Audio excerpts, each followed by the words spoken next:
Tonight, a candidate to be chair of the grooming gang's inquiry pulls out, blaming political opportunism and point scoring. Jim Gamble's decision leaves the inquiry in disarray. The Prime Minister defends the Safeguarding Minister, Jess Phillips, against accusations of lying. I respect the views of all the survivors, and there are different views. I accept that. But the Safeguarding Minister, I think, has probably more experience than any other person in this House in dealing with violence against women and girls. The victims have said that she should be sacked. We on this side of the House believe that she should be sacked because this is about Labour failure. Coming up over the next hour, we'll hear from two MPs from both sides of the House with a personal stake in this inquiry, as well as a victim of childhood sexual abuse, and ask where we go now to achieve justice for survivors of one of the nation's biggest ever scandals. Also tonight, the number of people crossing the Channel in small boats passes the total for last year, as a migrant sent back to France as part of a returns agreement is caught coming back to the UK 1 month later. I'll speak to the chair of the US Congressional China Committee, who tells me that concerns about the government's stance on China could lead to the US reconsidering intelligence sharing with us here in the UK. And as Angela Rayner pulls her punches as she returns to the Commons, we'll look back at some parliamentary resignation speeches from Geoffrey Howe to Robin Cook that have landed a knockout blow. It's Wednesday, I'm Darren McCaffrey, live from Westminster, and this is the Politics Hub.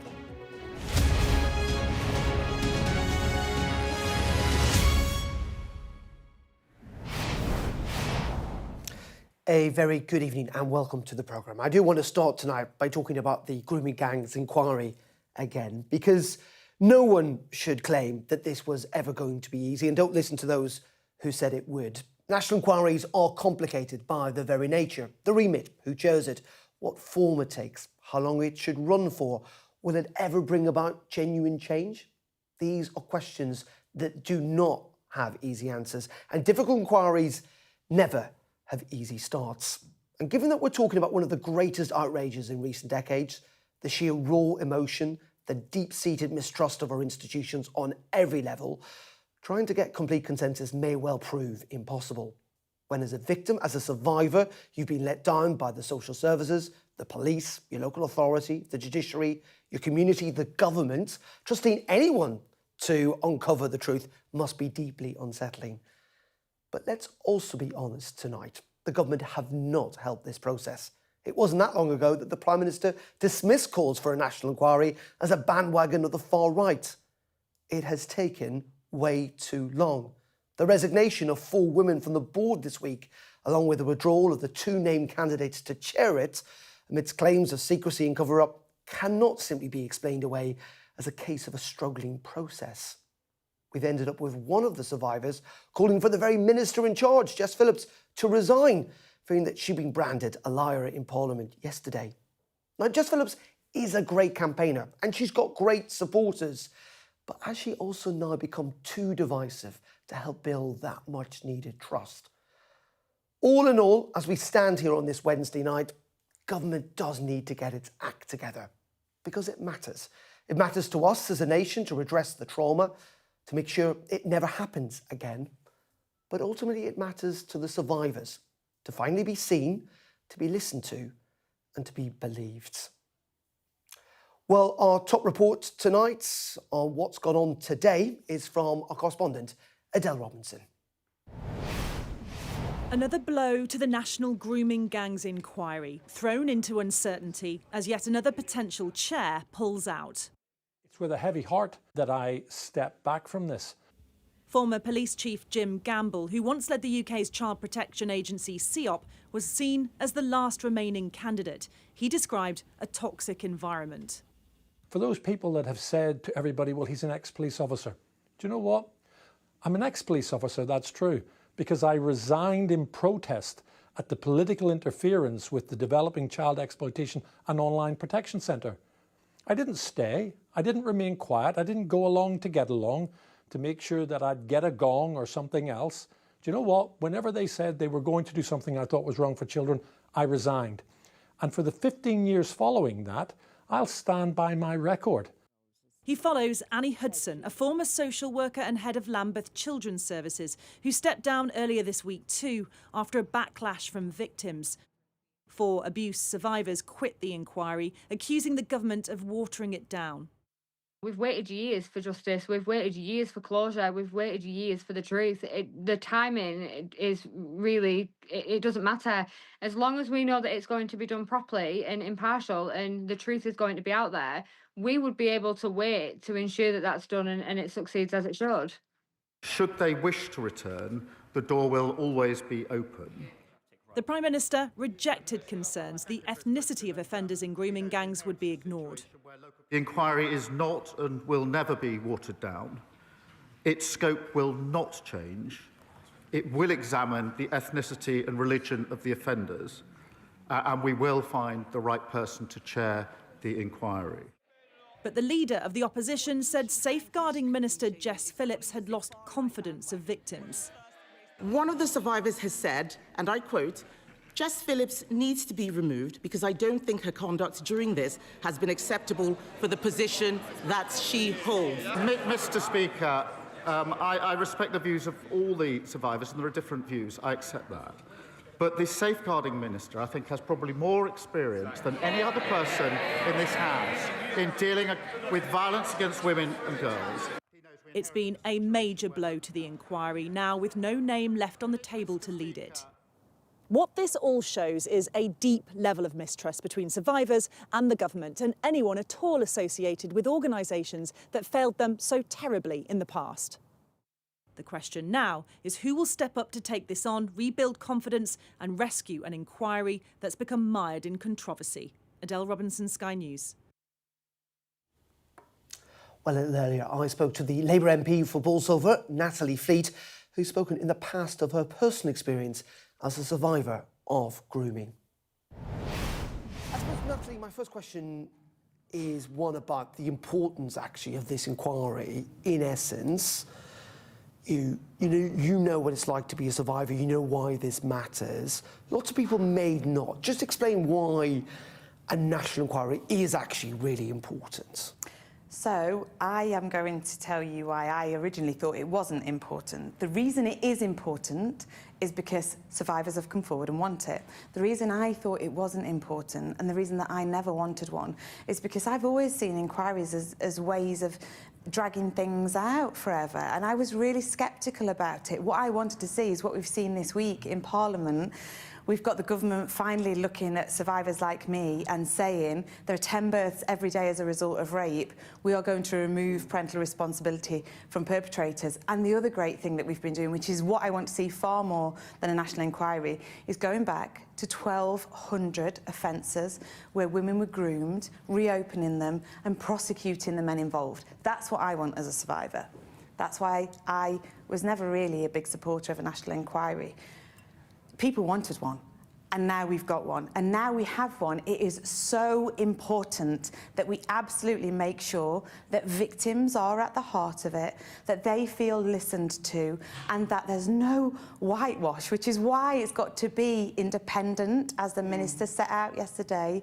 But you'll accept, at least at this stage, it is at the very best, slightly chaotic. And I mean that in the sense that we've obviously had, I think, 4 resignations from the panel. We've got 2 of the people who were suggested were going to chair it saying they're not going to do that. I mean, we have to accept it's not exactly the best start, to put it mildly. Is that fair? Talking about things this sensitive, this political, but this impactful on people's lives is really complicated. It takes longer than I would like, but it has to be done properly. And that's what the government's really, really strong on. And you saw the Prime Minister set that out earlier today.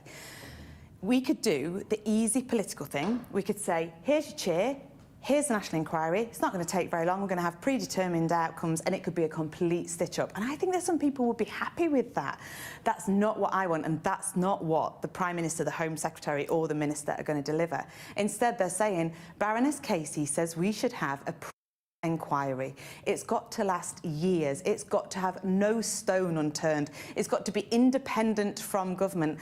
And I get that people are frustrated. But what I would remind you of is that When this happened to women like me, my daughter is 25 years old, and at the time I was told, as all of these women were, you are a slag, you are a slapper, this is your fault. You have ruined your life and you've ruined that of your child. I am thrilled that 25 years later, we have an entire political class that is saying, I'm sorry this happened to you. This wasn't your fault. The states should have been supporting you and the state are going to step in now. I love that, but I can wait a few more months for us to get the right chair, a proper inquiry. But also what isn't missing here, to me, it seems also, though, is an element of trust. Now, that's understandable, of course it is, but it is a trust that actually, now in the government, now in the ability of the government to make this happen, do you understand why some survivors are really struggling with trust? So, you either go one way or another. You're not going to get all survivors to agree. But what I know is that we have been let down by judges, by police officers, by social workers. We all feel really sceptical. I tell you, if somebody knocks at my door, I still don't answer. My husband does instead. It's that distrust in the people that are supposed to look after you that you are left with as a victim. There was one survivor that told me that I should be ashamed being part of the government because she was so distrustful.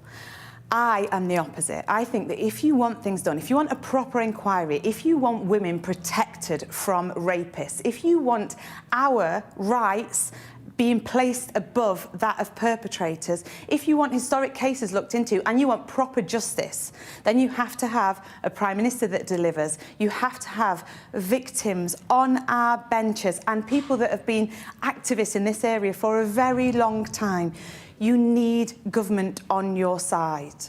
Do you understand, though, why, we saw this yesterday, some survivors are not very happy with Jess Phillips? And I think you said yesterday, you know, she's absolutely determined. I don't think anyone's going to say that she doesn't feel passionately about this. She clearly does. But you also said, I understand why people don't trust her.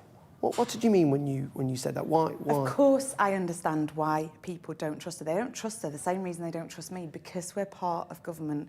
We are used to the opposition government that when Kemi Badenoch had the power to do something about us, to help us as the Minister for Women and Equalities, she did nothing. Now she uses us as a political football. We have been let down for so long that, of course, victims don't trust and believe a government that is on their side. Now, I am here tonight as an MP on the government benches because I passionately believe that this inquiry will be a success. There will be no stone unturned and nothing will be covered up. But I also see people that have been let down by the political class who, frankly, do not care about them for too long. There was nothing. They could have stopped perpetrators having access to children years ago, and they did nothing. She never mentioned grooming once in the chamber. Now she's talking about it all the time because she's only interested when we are a political football. I don't want to make this all about Jess Phillips, but there's also an argument to say that, you know, Jess Phillips does care, and she's been a campaigner on this for very many years. But that's different from being a minister trying to oversee or implement an inquiry, which almost, as terrible as it sounds, means almost being, you know, not dispassionate about this, but where you have to act in a kind of managerial way, that you need to create consensus, where you need to essentially, do you see what I mean? That like, in some ways, is Jess Phillips, the campaigner, the best person as a minister to oversee this inquiry? Jess Phillips, the campaigner, is the best person we could possibly have in the country. If I was going to choose a person, I would choose her. And it's because of her background fighting for people like me. I went to her and I said, Jess, they want me to stand. I can't ever be an MP. And she said, people like you are exactly the kind of people we need in Parliament. She gets it. She understands. She also understands that it has to be an independent inquiry. It's completely separate from the government, with a chair that is chosen by the people that have been set up to do the inquiry. She knows that victims' voices and survivors' voices have to be at the heart of that inquiry. If there was one person that I could choose to be leading on this, it is Jess Phillips. And just very finally on this, we talked a lot about trust, and we talk about this may well take a long time. What's your message to kind of people tonight? That this is going to be difficult, that it may take a long time? Are you asking people to understand, essentially, while understanding their frustrations, that this may well drag on for years and years and years? This is so important that it has to be done properly. I am as frustrated as everybody else when we have to wait a while, but I understand the Tories had 2 chairs leave their last inquiry and then they didn't implement the recommendations. We now have a chance to get the right chair, have a proper inquiry and then fully implement the recommendations. I get that people are frustrated. Should that chair be a judge? Should that chair be a judge? You know that women who have been in positions like me have had their children removed from them by the judges that are now being called for.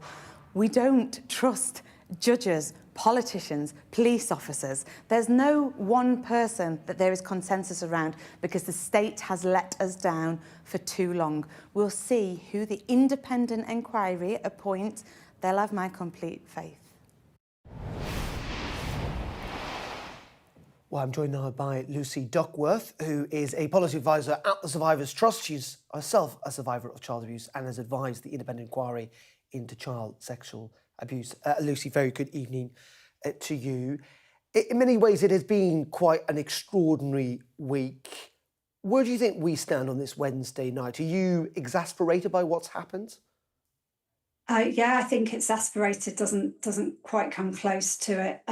What we're finding so frustrating is that we have been here before, and this government, the previous government, they both have blueprint for change. They had access to making sure that they got this right, and they chose to not do that. And it's very frustrating to know the huge impact that is having on survivors, not just of grooming gangs, but around the country, and the devastating impact this is having on people who just aren't getting the right support, the right accountability, and that they need to be able to recover and accept that how big a problem this is. So ultimately, what would you like to see change here then? What needs to move this process on? As you say, we've been here before. It feels like it's been dragging on for quite a long time. What, frankly, now needs to happen? We need to have a complete reset. We need to sit down with politicians who are actually going to put their words into actions and not just make very inspiring speeches that encourage everybody, but actually make sure that they deliver on those promises. We're now in October. We were talking about this in January. Just on Monday was the 3-year anniversary of the independent inquiry into child sexual abuse, their final report that has gone by unnoted, with no comment from anyone in government of any substance, and not one of those recommendations is in place. I want to know that if we're going to be spending £180 million, 7 years, speaking to 7,500 survivors, that's not going to be in complete vain. And Louise Case's report was extremely clear. Let's have another inquiry, but let's make sure that ICSA recommendations are in place first. And we are just seeing the shameful politicisation of survivors and their voices without any recognition of the impact it is having on people around the country, or any acknowledgement that 500,000 children are sexually abused in this country every year. We don't have time to delay, and we don't have time to make speeches just so that we can win votes when it is affecting people's lives and taking people's lives as well. It is, let's be a bit frank and honest about this, one of the people who makes those speeches, but you may well feel is not potentially up to the job. Is that the minister herself? Is that Jess Phillips? I'm not here to say what any individual should or shouldn't be doing, but what we do need to do is make sure that this is a national priority, and that, if there was any illness that was affecting this many children at such a devastating level, we would be stopping everything. We would be resetting. We would be educating the public, parents, which was indeed one of the recommendations from ICSA. I just think we really need to all, and everybody, politicians, Jess Phillips, absolutely everybody needs to be asking themselves why we aren't getting a grip on this subject. And it is so uncomfortable for us that we are changing it constantly. We're talking about it's only happening to people here, or it's only happening to people there. We're putting the emphasis on the perpetrators. We're not joining the dots that pretty much every main story this week has been about child sexual abuse or sexual violence in one form or another. And we have to really understand the impact that it's having and the huge scale we're dealing with. And we're not going to do that until we start taking it seriously in government and not just giving piecemeal responses. But is it also fair for the government to say that actually, survivors are not a kind of blob of people who all kind of be boxed into one area? They're individuals, and that this is complicated. Lots of people have got different expectations, different experiences, different needs from this inquiry, and that means it is going to be potentially a little bit messy, and it's going to be difficult, and it's going to take a long time. Of course it is, and it's completely complex. You can't just meet a group of survivors and say we've consulted all survivors. So we need a much more comprehensive engagement method, and that's going to need to be wider. It should be permanent. There's been lots of talk about having a permanent survivor council in government, like they do in other countries in Europe. There's been no take up on that. We need to not be just creating panels of survivors so that we can tick the box to say that we've consulted them, because we've seen this happen in the past and it doesn't work. We have an incredible expertise in academics in the specialist sexual violence sector who have this information, and they are consistently ignored and underfunded and not supported. And it really is about time that we started really listening and looking at the research and the evidence that is out there, that is available for everyone to read and actually acting on it, rather than talking around the individual issues and responding to sexual violence, rather than really working out how we can prevent it. OK, Lucy, we really appreciate your time this evening here on Sky News. Lucy Duckworth there. Thank you very much indeed. Thanks so much. Thank you. Well, let's get more on this from the other side. We're joined, as you can see, by the Conservative frontbencher Robbie Moore. He's the MP for Keighley and Ilkley, an area where grooming gangs have been active and have been prosecuted in the past. Lucy says there is a shameless politicisation, you heard her just say that just now, of this issue. And my word, you guys have been doing that today, haven't you? Well, what I'd first of all say is this has to be about the victims and survivors. I think that politicians of all political parties, all political colours, have failed those victims and survivors for far, far too long. I was lucky enough to get elected in 2019. I met Fiona Goddard literally within months of her contacting me when I got elected, specifically to understand the challenges of this issue. And I've been very robust in taking those challenges to the previous administrations. I'm as frustrated as any that those 20 recommendations of the ICSA report have not been implemented in full under the previous administration, and not at all by this new Labour government.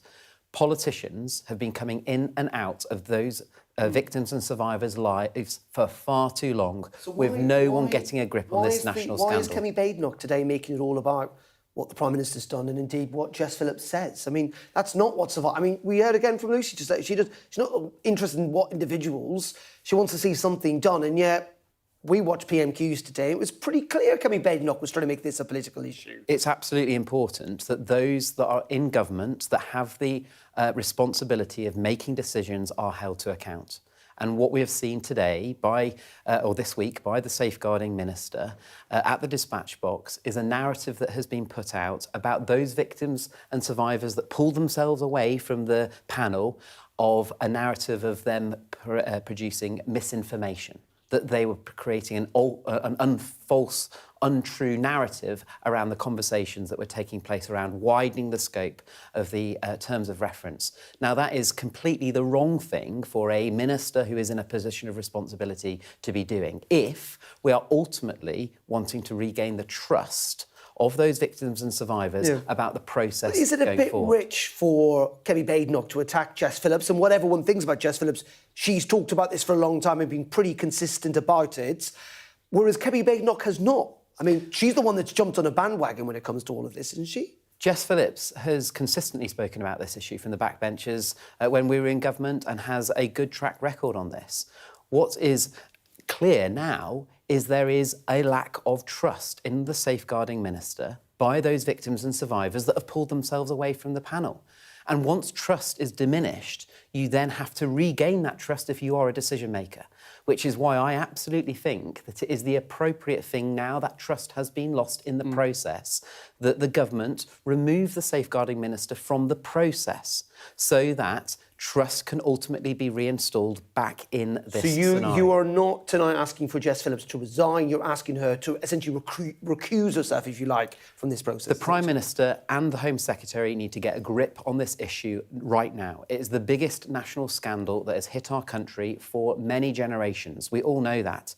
We need the Home Secretary to step in, recontrol the narrative so that those victims and survivors can have trust reinstalled in the process. Because having had a safeguarding minister come to the dispatch box, issue a letter to the Home Affairs Select Committee that I sit on, using the narrative of misrepresentation that those victims and survivors were putting out in the media this week, is the wrong thing the to minister have done. also made the point, which, you know, I think Lucy and others would agree with, which is that not all survivors are the same. There will be survivors who do trust and do like Jess Phillips, and whoever chairs this inquiry, there will be people who do not trust that chair as well. Isn't that the point, that this is very complicated, and in rather trying to sow division, which is frankly what the Conservative Party is trying to do today, it will be much better to reach, on a cross-party basis, a bit more of a consensual approach to all of this? I would urge everybody to look specifically at what the recommendations were that Baroness Casey came out in June. We're now at the end of October and nothing has happened really. Should she chair the inquiry? The recommendations were very clear in that this national inquiry needs to be specifically focused on group-based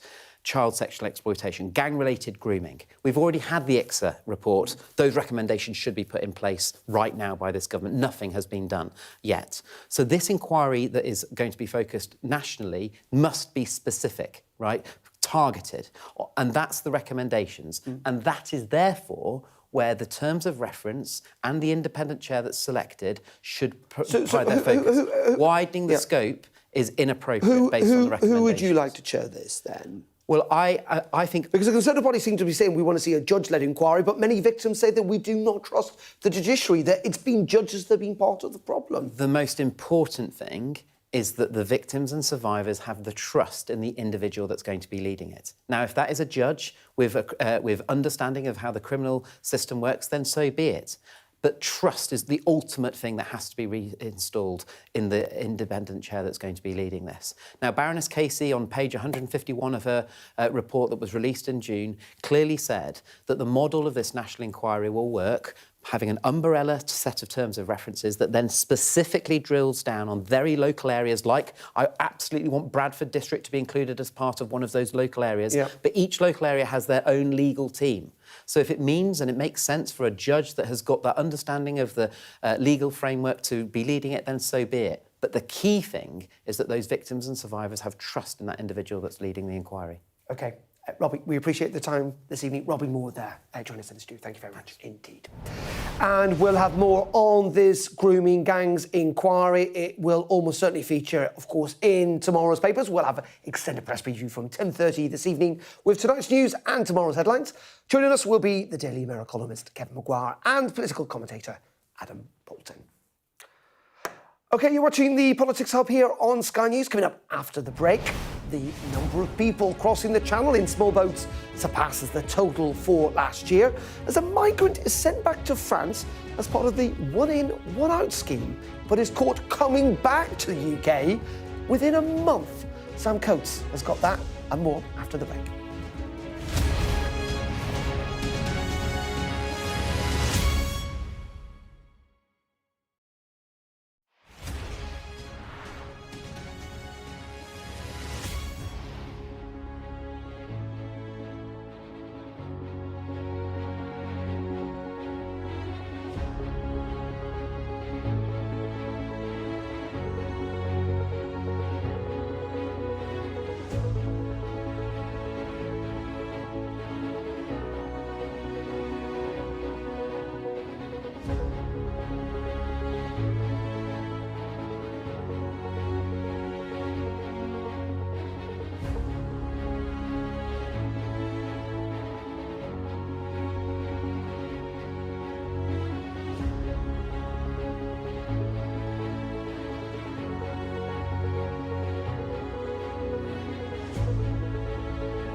we've got your Sunday mornings covered.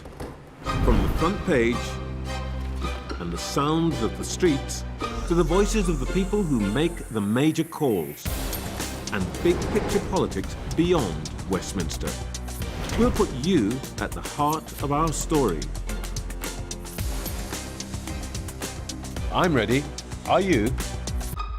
Join me, Trevor Phillips, Sunday mornings on Sky News.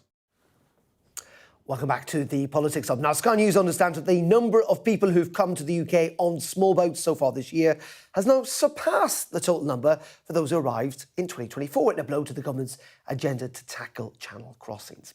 And of its flagship one in, one out scheme. Do you remember that?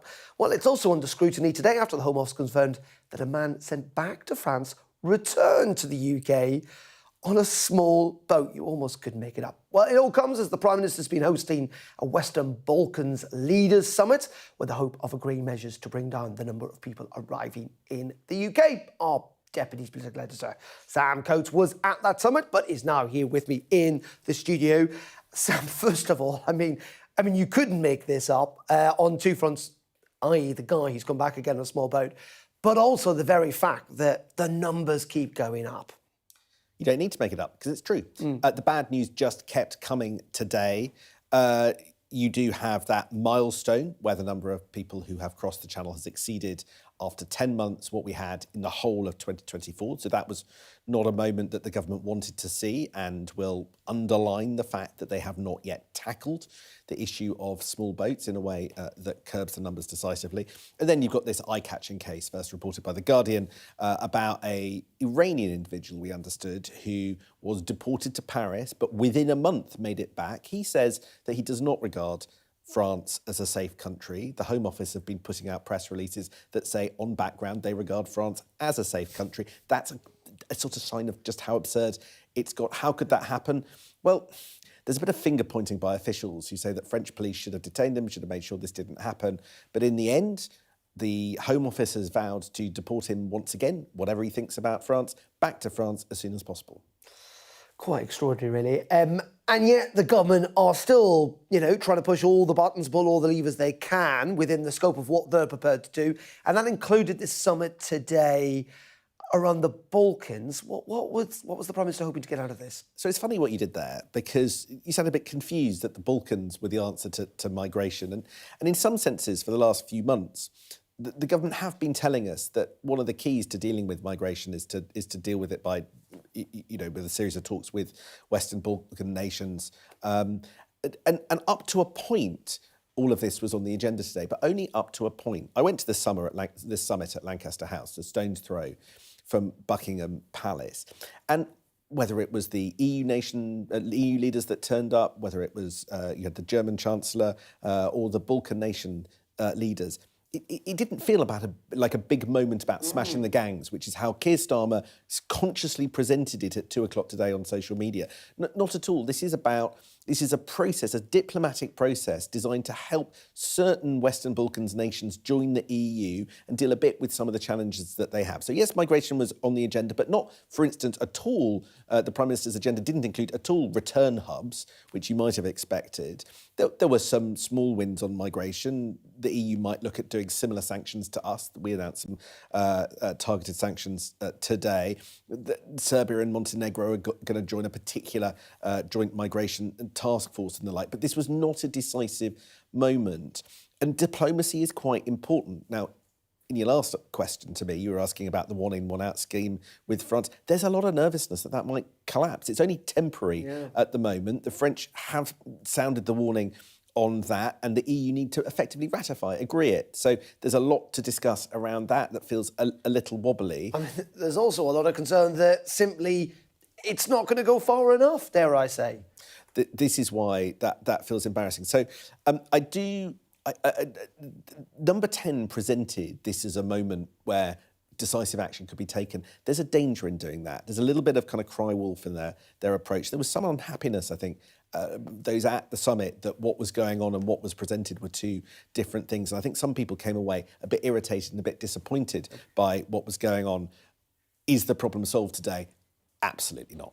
OK, Sam, as always, thank you very much indeed. Sam Coates there. OK, you're watching the Politics Hub here on Sky News. Up next, with increased scrutiny of the government's stance on China, I'm going to speak to the chair of the US Congressional China Committee, who's warned that there needs to be a stronger response to Beijing. That's after the break.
Welcome back. Now, the government has been under increased pressure over its relationship with Beijing in recent weeks, following, of course, the collapse of that trial of two men alleged to have spied for China. Both have denied all the allegations, but there have been questions also over the delay to the decision on the Chinese super embassy.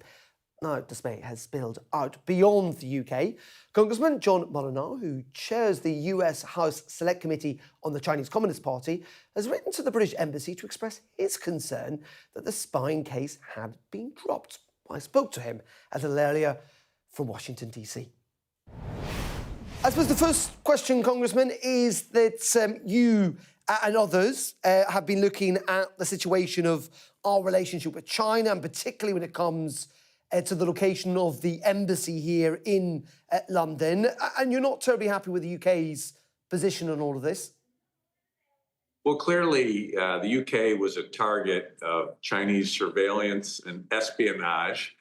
And when it comes to those kinds of infractions, I believe that free nations need to push back on what China's doing.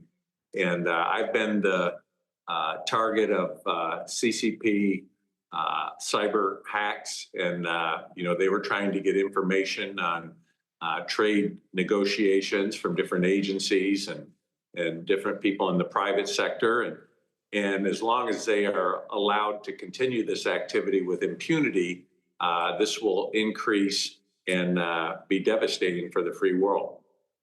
I mean, the UK's position at the moment is to, I think, compete, cooperate, and also to challenge.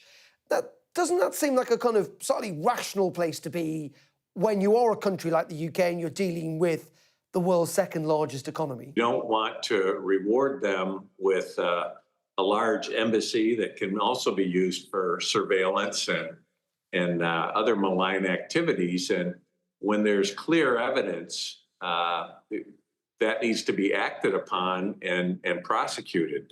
We've seen activity in my home state of Michigan, where we've had Chinese nationals trying to spy on military activity in Michigan.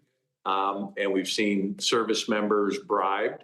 But basically, at the bottom line is the CCP is a threat to UK sovereignty, and there needs to be a strong response. Do you think that we're not seeing that strong response, that effectively, dare I say it, that our Prime Minister, our government, has been a bit too weak in all of this? It seems very clear that there was espionage going on, and that the MI5 did a strong investigation. And it seems that there needs to be active follow-through on that, or these kinds of incidents will only increase and, again, threaten the sovereignty of the UK. Is it your understanding then, Congressman, that the US Embassy here in London is also concerned about the Chinese embassy and indeed activity here in the UK? Well, we recognize that, China does not have respect for the rules of other nations. And we know that they have a national security law that basically says that any Chinese national, no matter where they are, they could be in Great Britain, they could be in America, are duty bound to follow their national security laws that basically say whatever the Chinese Communist Party requires them to do, they are to carry that out.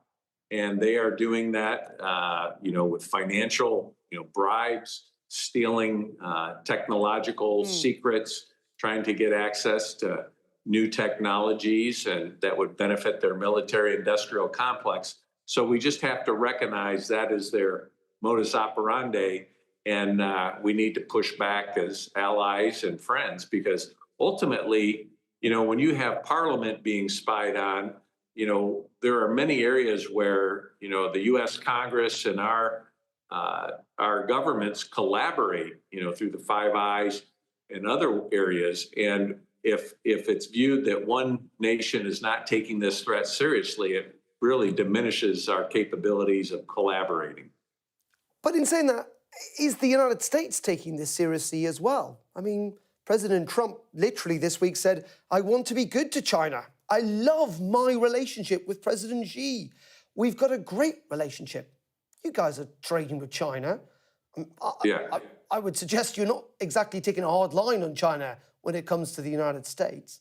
Well, and that's one of the reasons we have a committee in Congress dedicated to looking at the economic competition, the national security issues, as well as the human rights abuses. When you look at what's happened in Hong Kong with Jimmy Lai being in prison. And it's something that people are becoming more aware of in the United States because, like the UK, the US, we believe that China was going to rise peacefully 30 years ago, become more democratic, more freedom-loving. Under Xi Jinping, it's been just the opposite. Now, I applaud President Trump for trying to just to push you on that, but President Trump hasn't changed his tune in all of this. He's talked repeatedly through his first term and his second term about how much he quite likes Xi Jinping. He's showing no sign of trying to undermine the US's relationship with China. Quite the opposite. Well, there are very aggressive tariffs right now that are being But he's imposed tariffs, stronger tariffs on India, which is the only power in Asia that could be a balance to China. He's taken a harder line against a democratic country in Asia. Yeah, I would just say my goal, and I know the president's goal, is to have clarity with respect to China. We recognize that our economies are intertwined, but we also want to restrict access to critical technologies that are used for dual use purposes for military that would threaten the United States and our allies. OK, let's focus back here on the UK now and the economy, because inflation has remained unchanged for the third month in a row. According to the Office for National Statistics, the official rate stayed at 3.8% in the year to September. While the overall cost of food fell for the first time since May last year, the price of beef has soared by 27.5%. Our business and economics correspondent Paul Kelso has been taking a look at the impact it's had on the market. A beef herd in the Chiltern Hills. Grass-fed and native bred, they're on the road to a market almost as rich as the conditions in which they were raised. These fattened calves have drawn the short straw, but they'll fetch around 25% more than a year ago by the time they reach the shops. Higher prices, fed by rising costs. The beef price is quite high now, which is great. Our costs have gone up. You know, we've had an increase in the minimum wage in April. We had the NI. All that's impacted so my wage bill's gone up. Electricity is still very expensive. Those costs can change like the weather, but farmers face structural challenges too. Supply and demand is the short answer. There's lots of reasons that have impacted on the supply. Cow numbers have been falling roughly 3.5% a year for the last decade probably. Since Brexit, there are virtually no supports now, direct supports for food. Well over 50% of the beef supply would have come from the dairy herd. Now the dairy herd has also been reducing by almost the same amount over the last decade because farmers just couldn't make money. Add all that together and beef prices have been rising faster than for any other food. The laws of economics suggest that higher prices should lead to more supply, but when it comes to beef, there's no quick fix. It takes almost 2 years to get from here to the plate, which means higher prices might be here to stay. So we've got the roasting joints down the bottom, briskets, people love those for sort of smoking, ribs. Yeah, what should I have for my tea tonight? I think you need to have more time to do it, but flavour-wise, I think the shin's brilliant, slow cooked. Really good, yeah. Native beef has made the sums add up by butchering and selling what they rear themselves. But even farm shop specialists that can introduce customers to the calves, as well as the cuts, are not immune to consumer trends. I think people are just changing their spending habits. So we would have people come in every week. They might now come in every 2 or 3 weeks. So they're eating less, but they still want to eat high quality when they do eat it. Higher prices should present an opportunity, but industry groups say the extension of inheritance tax to farmland has cast a long shadow over British agriculture and made many reluctant to take risks. The UK will produce 50,000 tonnes less beef than last year, and that will only magnify the supply and demand challenge. The farm gate price is such that we should be in an environment where it's a great opportunity to expand. There's a market there, there's a market that wants the product, but the inheritance tax challenge has made everyone terrified to invest. Invest in something that will be heavier taxed potentially in the future. The UK is not alone in paying more for beef. Prices are rising in the US and Europe too. That's small consolation to the consumer and none at all to the cow. Paul Kelso, Sky News. Yeah, that steak night at home has just got a hell of a lot more expensive, hasn't it? Right, let's now turn to Angela Rayner. She's back in the news today because she gave a resignation speech to the Commons following her departure over her tax affairs last month. Now, it's the first big appearance from the former Deputy Prime Minister since leaving government. And she talked about what had happened as being an honestly made mistake. She was also clearly pretty visibly emotional when she was talking about it and her record in office. Let's have a look. To serve at the highest level of government was a privilege, not for the title or the office, but for the chance to change the lives of the people I grew up with and live alongside. When I think back about how far I've come, I remember when, at age 16, I was pregnant with my child, needing a job and a home. People wrote me off, assumed that I'd be on benefits the whole of my life. But, Mr. Speaker, I wanted to prove them wrong.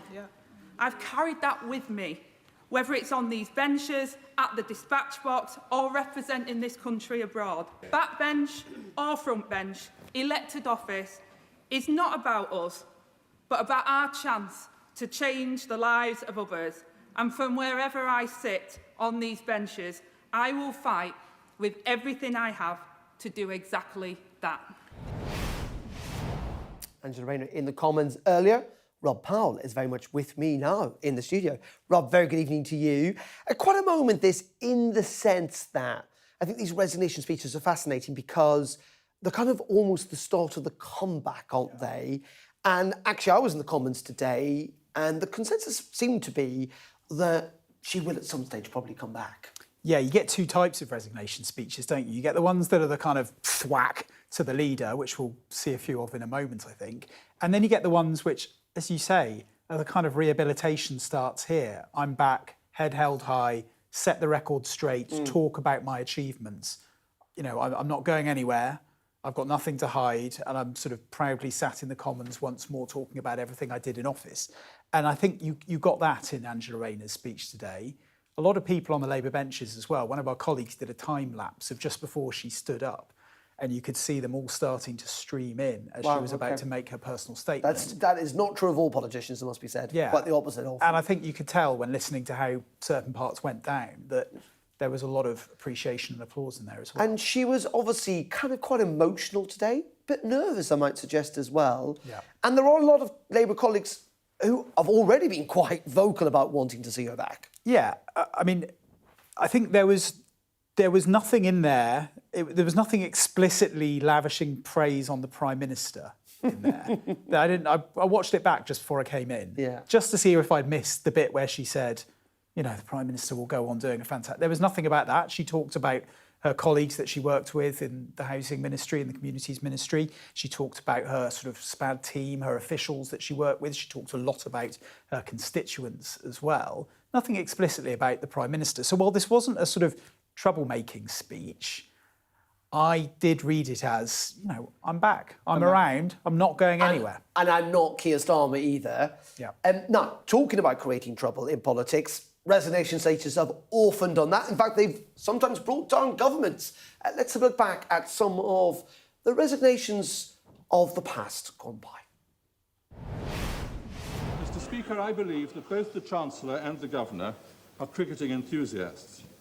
So I hope there's no monopoly of cricketing metaphors. It's rather like sending your opening batsman to the crease, only for them to find, the moment the first balls are bowled, that their bats have been broken before the game by the team captain. We delude ourselves if we think that the degree of international hostility is all the result of President Chirac. The reality is that Britain is being asked to embark on a war without agreement in any of the international bodies of which we are a leading partner. It is not too late to save Brexit. We have time in these negotiations. We have changed tack once, and we can change again. The problem is not that we failed to make the case for a free trade agreement of the kind spelt out at Lancaster House. We haven't even tried. The challenges of a hung parliament became so evident right from day one. Delivering pizza was hard enough. Delivering Brexit proved nigh on impossible. But I do fear that the reset button can only work so many times. There's only so many times you can turn that machine on and off before you realise that something is fundamentally wrong. That was traumatic in certain parts, looking back at some of that politics. Jeremy Corbyn there and the backbenchers behind Robin Cook's speech. But clearly, I think probably for most viewers, certainly for me, I mean, the Geoffrey Howe speech is the one that really packs a punch. Well, it's the one everyone sort of uses as a yardstick, isn't it, when we yeah. think? And I think when Boris Johnson did his post-Foreign Secretary resignation speech, I think he was stood in exactly the same spot that Geoffrey Howe was stood in. And then when you look at the language from his speech as well, of course, the famous line from the Geoffrey Howe speech is about rather like sending our opening batsmen to the crease only for them to find that before the first ball is bowled, their bats have been broken. There was a line in Boris Johnson's speech was, It's as though we are sending our vanguard into battle with the white flag fluttering above them. So this stuff... Boris Johnson might have plagiarised someone's idea. No, never. Take inspiration, I think, is probably how he would put it. The Javid one as well, that was the second of 2 Commons resignation speeches he did, because, of course, he resigned as Chancellor not long after he was appointed, when Boris Johnson and Dominic Cummings essentially tried to dump a whole load of advisers from Number 10 on him. And that was sort of mildly critical. I was watching that one back earlier as well, and he's trying to kind of put the boot in a little bit, but he says, I don't want to get into individuals and names in this, the comings and goings. Okay, very good. It's very good. I think the big thing, just briefly on this, Rob, though, is that, and you look at Robin Cook, you look at loads of these statements, is that Parliament can still provide that theatre, even in the world of TikTok and Twitter and everything, to really create some political movements. Yeah, it can. I mean, I guess it's enmeshed with social media and TikTok now, right? Anyway, you look after PMQs and the first thing that the opposition or whoever is doing is clipping it up and putting it online. Some of the really memorable ones, though, and when I was sort of flicking back through them, are some of the ones that happen outside of the Commons as well. You know, you think back to the Boris Johnson Prime Minister resignation speech where he was talking about, was it like Cincinnatus, I'll go back to my plough. And then much like all the Commons moments, everyone's picking it apart. And someone figured out after that Cincinnatus in mythology eventually came back as well. Rob, always a pleasure. Thank you very much indeed for a bit of a trip down memory lane there. That is it from me tonight. We'll be back, of course, at 7 tomorrow. Then join me then if you can. Up next, it's the UK Tonight with Matt Barbette. Have a very good evening, and I'll see you tomorrow. Goodbye.